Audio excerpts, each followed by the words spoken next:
The River by Colossale.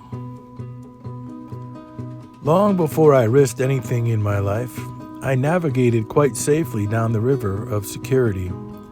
This river had no current, nor did the scenery change, and sometimes, no matter how stormy the weather got, the course seemed to have been charted by someone else. My boat simply sailed while I held on. And when I looked around at all the other boats on the river, I noticed the same thing. There were so many people sitting in the back of their boats, unsure as to where they were heading. Mostly, they were just worried about their comforts and immediate needs, despite the fact they were completely unsure as to where they were actually wanted to sail. I can't lie, those days on the river were quite enjoyable. In fact, before I changed, the silent passion that was brewing in me was a clear sign of a new life, but no one around me dared to acknowledge their own anger, so I chose to call myself seasick. In fact, I submerged in years of selfish reflection to be reminded again that this river and these boats, they can't be the only way to live. Back then, time had no value, and routine was king. Dogma became the main source of social connection, and commerce was one of the most engaging daily activities. Then, my life and heart changed forever. In one swift and dramatic gust, I began steering the ship and looking forward toward a destination. It actually took years of reprogramming and recharting of the course, not to mention lots and lots of crying, before I was actually able to be the skipper. I'm just getting used to driving, but I can tell I may never float again. I'm grounded in painful daily self-discovery, a loneliness that wounds the heart, and a self-satisfaction that so far has not been matched by friends, titles, money, lovers, religion, doctors, or even my family.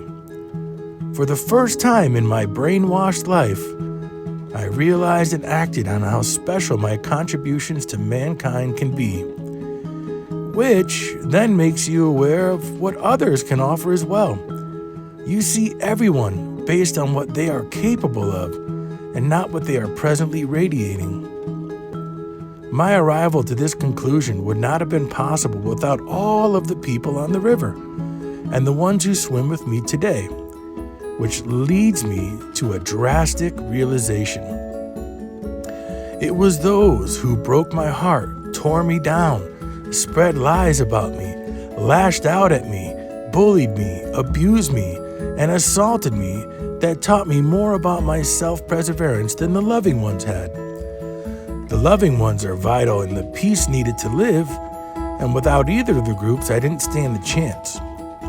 Once you become aware of the yin and yang of all these relationships, you can begin to see the opportunity that lies in each one. Those we call enemies are the people who have something to teach you. I have learned after numerous mental beheadings to listen to them, see yourself from their eyes, and to finally accept that person's viewpoint for what it is without chopping them down. It's the most powerful and self-empowering way to proceed. You don't have to believe them, but you should definitely listen to them. In other words, while on the river, everyone waves to each other but knows little about everyone. I noticed also that the river doesn't like conflict, which means there can't be conflict resolution, which means there's an unreal expectation among the river folks that bad feelings aren't allowed ever, and shame on you for feeling unhappy or angry at all while on the river. But if you love yourself completely, you allow anger to come and go, and you could see it as the most important emotion in the growth of adults. By snuffing it, medicating it, ignoring it, or hiding from it, the river can be your only charted course. The choice is yours. The river is not a horrible place, but life can really unfold for you when you begin to chart your own course. Now start small. Start while on your boat. Start by speaking your mind without hurting others. start by ignoring that boat next to you called gossip. If gossip is driving too close, turn the wheel.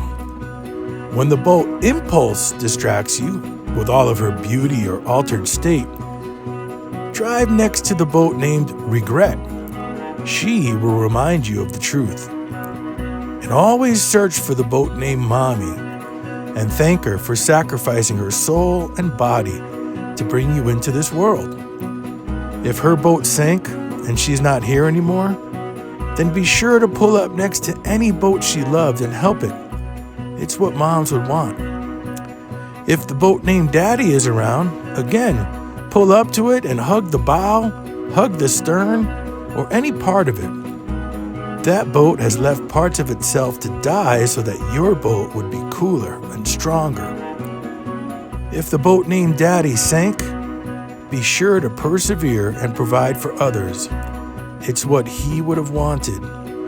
When the boat greed seems to have everything, look closely and realize although their boat is the most elaborate and that cigar smell seems victorious, realize that all the other boats around it are named Leech and User and False Friend. Oh look, I think Gold Digger is arriving, and it looks as though she bought a brand new perky set of buoys to attract greed. Always seek out that boat that says hurting and throw them a vest. Don't pull their boat forever, but instead train them to repair their own boat. And remind them it's their duty to do the same for the next boat in distress. And always, always, always, always respect the boat named Mother Nature. If she didn't care for our water or this beautiful earth, our boats would be pointless. My boat has its problems, but it appears to be only boat that is right for me. My boat is named Change, and it's the only boat that drives to my liking. All boats are driven by people, and people are wonderfully filled with flaws.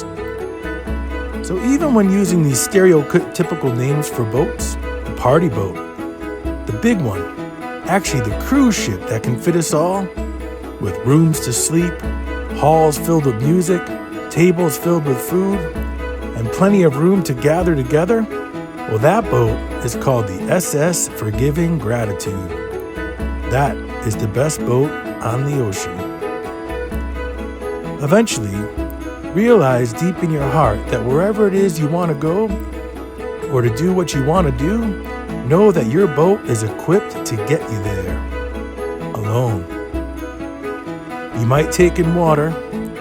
You might have to ask some folks you love to get off your boat. And you will surely hit 34-foot swells as you venture away. But even if the boat capsizes, you still have a way to stay above water.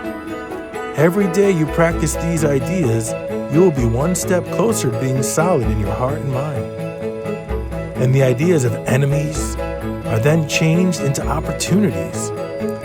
The idea of attacks on your character are just flares from the other boats. And they shoot those flares because they're afraid. And finally, if you think all of this is too hard, or you tell yourself great lies, so you prefer not to be challenged or not to get out of your boat, you should know that right now in Somalia, there are thousands of small babies being forced into painful atrocities and starvation just by being born.